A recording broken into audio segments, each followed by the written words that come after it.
नमो नारायणाय. नमस्कार. मंदार सुमंगल या युट्यूब चॅनलमध्ये आपल्या सर्वांचं सहर्ष स्वागत आहे. मी मंदार खळदकर गुरुजी. ज्या ज्या मंडळींनी माझा हा चॅनल सबस्क्राईब केलेला आहे त्यांना मनापासून मी धन्यवाद देतो. असेच माझ्या या चॅनलला जोडलेले रहा. वेगवेगळ्या विषयांबद्दल मी माहिती आपल्याला देण्याचा सातत्याने प्रयत्न करेन. ज्या ज्या मंडळींनी अजून अद्याप हा चॅनल सबस्क्राईब केलेला नाहीये त्यांना एक विनंती आहे की आपण जरूर हा चॅनल सबस्क्राईब करा.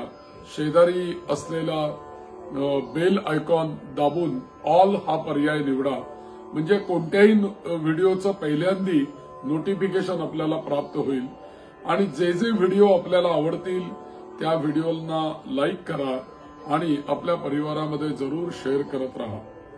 काही काही गोष्टी या सहजगत्या असतात. दुर्मिळ माहिती आपल्यापर्यंत सहज येऊन पोहोचून जाते आणि ती माहिती पोहोचवल्याचं श्रेय माझ्याबरोबर आपल्यालाही प्राप्त होईल. नमो नारायणाय. आजच्या या व्हिडिओमध्ये आपण विषय असा पाहणार आहोत की विष्णुपाद उदक महात्म्य. विष्णुपादोदक महात्म्य म्हणजे भगवान विष्णूंच्या चरणावरचं जे पाणी आहे किंवा भगवान विष्णूंना अभिषेक केलेले जे भगवान विष्णूंचं जे तीर्थ आहे ते तीर्थ आपण अकाल मृत्यूहरणम म्हणून ते प्राशन करतो. हे तीर्थ प्राशन केल्याने आपल्याला काय लाभ होतो किंवा त्याचं काय महत्व आहे हे आपण या व्हिडिओमध्ये समजावून घेऊया. असं आहे की आपल्या या संपूर्ण मानवांच्या मध्ये सगळ्यात महत्वाचं काय आहे माणसांकरता तर या मानवांना भवरोगातून मुक्त व्हायचंय. भवरोगापासून मुक्त व्हायचंय आणि भवसागर तरुण पलीकडे परमात्म्यापर्यंत जायचंय. हे एक महत्वाचं कार्य या मानव देहामध्ये आहे आणि त्याच्याकरता तर आपल्याला 84 लक्ष योनींमधून हा मानवाचा देह प्राप्त झालेला आहे. या जन्म मरण या चक्रातून आपल्याला आता मुक्त व्हायचंय. याकरता हा मानव जन्म आहे. मग याच्याकरता या भवरोगापासून मुक्ती कशी मिळेल आणि भवसागर तरुण कसं जाता येईल याच्याकरता आपल्या या संस्कृतीमध्ये वेदापासून अनेक उपाय आपल्याकडे दिलेले आहेत. आणि हे उपाय देत असताना ते उपाय कसे करावेत, त्यातल्या कठीण गोष्टी काय आहेत, अवघड गोष्टी काय आहेत याच्याबद्दल पण मार्गदर्शन आपल्या सगळ्या शास्त्रांनी केलेलं आहे. पण याच सर्व शास्त्रामध्ये एकदम सोपं सहजगत्या अत्यंत सुलभ असं काही साधनं जी आहेत. हे साधनं कोणती आहेत तर त्यापैकी भगवान महाविष्णूंचं एक महत्वाचं साधन आहे ते म्हणजे भगवान विष्णूंचं तीर्थ चरणामृत ज्याला आपण म्हणतो ते तीर्थ. तर हे तीर्थ जे आहे हे तीर्थ आपल्याला भगवंताचं विष्णुधाम प्राप्त करून देणारं हे तीर्थ आहे. म्हणून या चरणामृताचं सगळ्या मंदिरांमध्ये फार मोठं महत्व आहे. आपल्याकडे अनेक सारी जी पुराणं होऊन गेली त्यामध्ये त्या अनेक पुराणांमध्ये विष्णूंच्या तीर्थाचा महिमा सांगितलेला आहे. आपल्याला माहिती आहे की गंगा जी आहे ही गंगा पहिल्यांदा ब्रह्मदेवाच्या कमंडलूमधून निघाली. म्हणजे ब्रह्मदेवाचा स्पर्श गंगेला झाला. त्याच्यानंतर ही स्वर्गातून पृथ्वीवरती आल्यानंतर भगवान शिवशंकरांनी आपल्या जटेमध्ये गंगेला धारण केली. तरी सुद्धा गंगेचा प्रवाह हा कमी होत नव्हता आणि तो गंगेचा प्रवाह कमी होण्याकरता त्याची तीव्रता कमी होण्याकरता शिवांनी तर जटेमध्ये धारण केली. त्यातूनही तिचा वेग कमी झाला नाही. तर जेव्हा ही शिवांच्या जटेमधून गंगा हरिद्वारला पोहोचली त्यावेळेला भगवान विष्णूंनी आपला पाय त्या गंगेच्या प्रवाहामध्ये ठेवलेला आहे आणि त्या विष्णूंच्या पावलावरून जेव्हा ती गंगा आली तेव्हा हरिद्वाराच्या पुढे गंगेचा प्रवाह हा अत्यंत सौम्य असा झालेला आपल्याला आढळून येतो. म्हणून तिथे एक तीर्थस्थान आहे त्याचं नाव आहे हर की पौडी. म्हणजे विष्णूंनी तिथे पाय ठेवलेला आहे आणि त्यांच्या पायावरनं ती गंगा वाहते. तर म्हणजे विष्णूंच्या पायावरून वाहणारी आहे, त्यामुळे ते विष्णू तीर्थच आहे. जे जे विष्णूंच्या पायावरनं वाहून आलेले जल आहे ते विष्णूंचं चरणामृत आहे. त्याचंच तर महत्व खूप आहे. आणि आपल्या पूजेमध्ये शाळीग्राम असेल किंवा भगवान विष्णूंची मूर्ती असेल, बाळकृष्ण असेल, तर याला आपण जे पाणी घालतो, याला जे अभिषेक आपण करून तीर्थ म्हणून आपण पूजा झाल्यानंतर प्राशन करतो, याचं महत्व काय आहे ते आपण पाहूया. ततः पादोदकम प्राज्ञो महाविष्णोः परमात्मनः समस्त पातकध्वंसी गृह्णीयात् भक्तिभावतः कणमात्रं वहेद्यस्तु विष्णोः पादोदकं शुभं सस्नातः सर्वतीर्थेषु जैमिने सत्यमुच्यते. जैमिनी आणि व्यास यांचा एक संवाद चालू आहे आणि महर्षी व्यास या जैमिनीला सांगतायत की अरे जैमिनी, या विष्णूच्या तीर्थाचा महिमा तुला मी काय सांगू. कण मात्रम, एक कण जर का तुझ्या हातामध्ये भगवान विष्णूंचं तीर्थ जर का आलं तर या एक कण मिळालेल्या तीर्थापासून, एक कण प्राप्त झालेल्या पादोदकापासून तुला काय प्राप्त होईल. सस्नातः सर्व तीर्थेषु, या पृथ्वीवरील सर्व तीर्थांमध्ये स्नान केल्याचं जे पुण्य आहे ते पुण्य जैमिनी तुला प्राप्त होईल. म्हणजे आपण मंदिरामध्ये गेलो किंवा सत्यनारायणाच्या पूजेला जर का गेलो तर तीर्थ जे आपण प्राशन करतो, तीर्थप्रसाद ठेवलेला असतो, एक कण जरी भगवंताचं तीर्थ आपल्या हातावरती मिळालं तरी आपल्याला सर्व तीर्थांचं स्नान केल्याचं पुण्य या विष्णू तीर्थामध्ये आहे. बर ठीक आहे, समजा जर का आम्हाला उपवास आहे तर आम्ही तीर्थ घेत नाही, कारण तीर्थ घेतल्याने उपवास मोडतो. मग अशा वेळेला तीर्थ समोर आलं तर त्याला आपण नुसता स्पर्श केला किंवा आपल्या हातावरती तीर्थ घेतलं आणि आपला उपवास आहे म्हणून शिरसी धारण केलं किंवा शरीरावर शिंपडून घेतलं तरी त्या तीर्थाचा अवमान होत नाही, त्याने आपली गात्रही शुद्धच होतात. तो श्लोक पुढे आलेला आहे की समजा जर का अशा वेळेला आपण विष्णू तीर्थाला जर का नुसता स्पर्श केला तर स्पर्श केल्याने काय होतं. स्पृशेत पादोदकम विष्णोर गंगा स्नानम फलं लभेत. गांगेयम सलिलम विप्र विष्णू पादोदकम यतः. आपण भक्तिभावाने जर का विष्णू तीर्थाला नुसता स्पर्श जरी केला तरी तात्काळ आपल्याला गंगा स्नानाचं फल प्राप्त होतं. आणि इतकंच नव्हे तर याच्यापेक्षा तुम्हाला काय सांगायचं की विष्णूचं जे तीर्थ आहे हे तीर्थ गंगेच्या पाण्या इतकंच, गंगेच्या पाण्यासमान श्रेष्ठ असं सांगितलेलं आहे. आणि म्हणून गंगा जलाच्या समानच विष्णू तीर्थ आहे.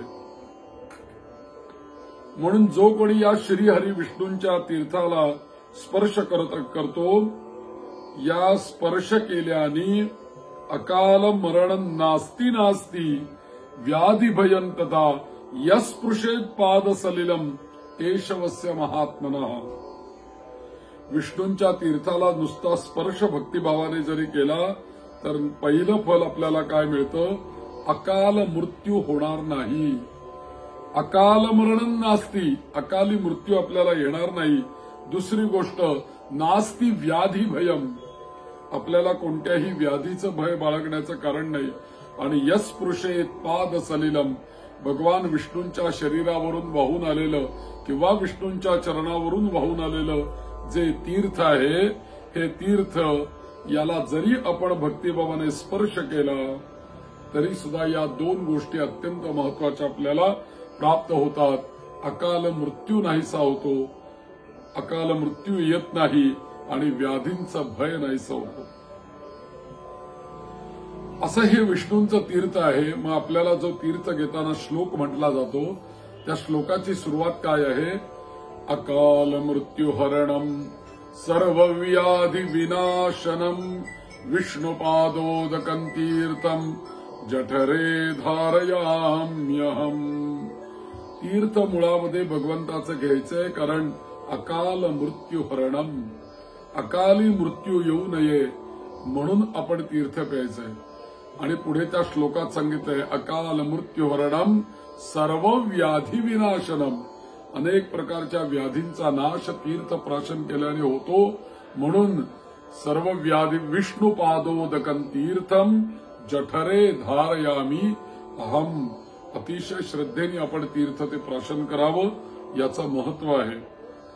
आणखीन एक श्लोक असा येतो, पाप व्याधी विनाशार्थम विष्णुपादोदकौषधम पापी पापिनोपि नरास्तेच पिबंतु प्रतिवासरम विष्णुपादोदकम विप्र. इथे या श्लोकामध्ये असं म्हणतायत की एखादा पापरूपी पापरूपी जर का एखादी व्याधी असेल तर पापरूपी व्याधीच्या समूल नाशाकरता श्री विष्णूचं जे तीर्थ आहे, भगवान विष्णूंचं जे पादोदक आहे, ते एक महान औषध आहे आणि महान औषध म्हणून ते काम करतं. आणि म्हणून जे ज्यांना असं वाटतं की आपल्या कुठल्या तरी पातकामुळे आपल्याला काहीतरी व्याधी जडलेली आहे, तर अशी पाप सदृश जी काही व्याधी आहे, ही व्याधी दूर व्हावी असं ज्यांना वाटतं, त्यांनी प्रतिदिन भगवान विष्णूंना अभिषेक करावा. आणि तो अभिषेक केल्यानंतर त्याचं तीर्थ अवश्य विष्णूंचं नाव घेऊन ते प्राशन करावं प्रतिदिन. असं प्यायल्यानंतर काय आपल्याला लाभ होतो, पापिनोपि नरास्तेच पिबंतु प्रतिवासरम पाप व्याधी विनाशार्थम. पापांचाही नाश होतो, व्याधींचाही नाश होतो आणि पाप आणि व्याधी या दोघांचाही नाश होण्याकरता दररोज आपण विष्णूंचं तीर्थ हे प्राशन केलं पाहिजे. आपल्याच घरामधल्या बाळकृष्णाला अभिषेक करा, तीर्थ प्राशन करा, किंवा आपल्या घरात विष्णूंची मूर्ती असेल त्याला अभिषेक करा, तीर्थ प्राशन करा. आपल्या घरात शाळीग्राम असेल त्याला अभिषेक करा, तीर्थ प्राशन करा. आता अभिषेक करताना खरं तर आपल्याला जे विष्णूंचं स्तोत्र येईल ते म्हणावं, किंवा ओम नमो भगवते वासुदेवाय हा जो विष्णूंचा मंत्र आहे, हा विष्णू मंत्र 16 वेळेला म्हणून देवाला पाणी घालून सुद्धा आपल्याला अभिषेक करता येऊ शकतो. नाहीतर विष्णू सहस्त्रनामामधलं कोणतंही नाव घ्या, 108 वेळेला म्हणा आणि त्यांनी पाणी घाला, अभिषेक होईल. अभिषेक झाल्यानंतर तीर्थ प्राशन करा. या चातुर्मासामध्ये आपण हा नियम करू शकता, किंवा हा चातुर्मास हा विष्णूंचा मास आहे आणि या चातुर्मासामध्ये आपण विष्णूंची उपासना केली पाहिजे. आणि म्हणूनच या विष्णूंची उपासना करण्याकरता हा एक उपाय आपण प्रतिदिन विष्णूचं तीर्थ प्राशन करायचं किंवा घ्यायचं, हा एक नियम आपण करू शकतो. त्या निमित्ताने आपल्याला आपल्या घरामधल्या विष्णूंना अभिषेकही होईल आणि आपल्याला तीर्थ पडेल, तीर्थ प्राप्त होईल. अभिषेक म्हणजे दुसरं तिसरं काही करायचं नाहीये. साधं शुद्ध पाणी घ्यायचं, पळी भांड घ्या, चमचा भांड घ्या, विष्णूंची मूर्ती एखाद्या तामणामध्ये किंवा एखाद्या परातीमध्ये ठेवा आणि शांतपणे भक्तिभावाने त्यांचं नाव घेऊन त्या पळीने त्यांना पाणी घाला. किंवा अभिषेक पात्र असेल आपल्याकडे, त्याच्यात पाणी भरल्यानंतर अखंड धार पडते, असं अभिषेक पात्र जर का आपल्याकडे असेल तर त्या अभिषेक पात्रामध्ये पाणी घाला, अखंड धार सुरू करा आणि भगवंताचं कोणतंही नाव तुम्ही घेत राहा. 108 वेळेला नाव घ्या आणि ते तीर्थ आपण प्राशन करू शकतो. म्हणून विष्णुपादोदकम विप्रहा यहा पिबेत वैष्णवो जनहा पातकम तच्छरीरस्थम क्षणादेव तु नश्यति. एखाद्या विष्णू भक्ताने जर का भगवान विष्णूंचं जर का तीर्थ भक्तिभावाने जर का प्राशन केलं तर त्याच्या शरीरामध्ये एका क्षणामध्ये त्याच्या शरीरामध्ये असलेली जी काही पातक आहेत, ही पातक एका क्षणामध्ये नष्ट होऊन जातात, असं सामर्थ्य आहे. म्हणून यथौषधेन रोगास्तु हन्यन्ते देहिनो भृशम तथैव पातकम सर्वं विष्णुपादोदकेन च विष्णुपादोदकम शुद्धम तुलसी पत्र संयुतम यो वहेत् शिरसा विप्र तस्य पुण्यम वदाम्यहम. जर का विष्णूचं तीर्थ आहे, भगवान विष्णूंचं तीर्थ आहे आणि त्या तीर्थामध्ये जर का तुळशीचं पान टाकलेलं असेल, बघा आपण मंदिरामध्ये जर का गेलो किंवा सत्यनारायणाचे जे तीर्थ देतात गुरुजी आपल्याला, तर ते सत्यनारायणाचे तीर्थ तयार झालं केल्यानंतर अभिषेकाचं घेतल्यानंतर त्या तीर्थामध्ये एक तुळशीचं पान टाकून देतात, तुळशीचं पान टाकतात. असं जर का तुळशीचं पान टाकलेलं तीर्थ आपल्याला मिळालं तर त्याचं काय फल आहे इथे सांगितलेलं आहे. यथौषधेन रोगास्तु हन्यन्ते देहिनो भृशम तथैव पातकम सर्वं विष्णुपादोदकेन च. ज्याप्रमाणे एखादं औषध आपण घेतलं तर औषध घेतल्यानंतर जसं त्या औषधामुळे जसं डोकं दुखतंय, गोळी घेतली डोकं दुखायचं थांबतं, ताप आला गोळी घेतली औषध घेतलं ताप उतरतो, हे जसं आपल्याला अनुभव येतो तसं भगवान विष्णूंची काही नावं यांना औषधी मानलेलं आहे. आणि तसं औषधी नावं कोणती आहेत विष्णूंची, तर अच्युताय नमः, अनंताय नमः, गोविंदाय नमः. आणि हे विष्णूंचं तीर्थ जे आहे हे औषधी जशा नष्ट करतात तसे हे विष्णूंचं तीर्थ आपल्या शरीरामध्ये गेल्यानंतर अनेक रोगांचा नायनाट ते करतं, ते रोग नष्ट करतं असं या श्लोकामध्ये सांगितलेलं आहे. म्हणून या विष्णू चरणापासून सर्व पाप नष्ट होतात आणि जो भक्त त्या तीर्थामधलं तुळशीचं पान काढेल आणि आपल्या शिरावर म्हणजे डोक्यावरती ठेवेल आणि डोक्यावरती ते पत्र ठेवून विष्णू पादोदक जे आहे तीर्थ ते आपल्या शरीरावर शिंपडून घेईल किंवा प्राशन करेल, याला पुण्य काय मिळेल हे पुढे आपल्या श्लोकामध्ये सांगितलेलं आहे. म्हणजे बघा तीर्थामध्ये जे तुळशीचं पान असतं ते तुळशीचं पान घ्यायचं आपल्या डोक्यावर ठेवायचं आणि तीर्थ प्यायचं, किंवा तुळशीचं पान डोक्यावर ठेवून ते तीर्थ आपल्या अंगावर पण शिपडून घ्यायचं. असं जर का केलं तर आपल्याला काय फल मिळतं. ब्रह्महत्यादिभिः पापैर विमुक्तो विष्णुरूप धृक अंते विष्णुपरं गत्वा विष्णुना सहमोदते. असं जर का आपण तीर्थ प्राशन केलं, डोक्यावरती तुळशीचं पान ठेवून आपण अंगावर शिंपडून घेतलं किंवा प्राशन केलं तर ब्रह्महत्यादी सर्व जी काही महापातक आहेत या महापातकांपासून आपण मुक्त होतो, ह्या पापांपासून आपण मुक्त होतो आणि पुढे आपल्याला विष्णुरूप प्राप्त होतं. आणि इतकंच नव्हे तर असं जर का तू तीर्थ सेवन करत राहिलं, विष्णूंचं नाम घेत राहिलं तर अंतकाली आपल्याला वैकुंठ धाम प्राप्त होतो, विष्णुपुर प्राप्त होतं आणि भगवान विष्णूंच्या सान्निध्यामध्ये आपल्याला आनंदाने निवास किंवा राहायला त्यांच्या ठिकाणी आपल्याला मिळतं. एखाद्याला जर का असं वाटलं मेरु प्रमाणेन मानि दत्वा भवति यत्फलम विष्णुपादोदकं स्पृष्ट्वा तत् भवेत अधिकम फलम. एखाद्याने भरपूर दान दिलं, या श्लोकामध्ये उपमा अशी दिली आहे की मेरू पर्वता एवढं कोणीतरी दान दिलं काहीतरी, किंवा मेरू पर्वता एवढं सुवर्ण दान दिलं कोणाला, तर त्याचं किती फल मिळेल दान करणाऱ्याला. याही पेक्षा जास्ती फल कशाला आहे, विष्णुपादोदकं स्पृष्ट्वा तद्भवेत अधिकम फलम. याही पेक्षा जास्ती फल केवळ भगवान विष्णूंच्या तीर्थाला स्पर्श केल्याने, विष्णू तीर्थ प्राशन केल्याने प्राप्त होतं. असं या विष्णू तीर्थाची महती या श्लोकामध्ये सांगितलेली आहे. अर्थात पुढे महती सांगताना अश्वकोटी प्रदानेन यत्फलं प्राप्यते जनैः सप्तद्वीपां महीं दत्वा द्विजेभ्यो यत्फलं लभेत. अनेक प्रकारचे अश्वकोटी, अनेक प्रकारचे घोडे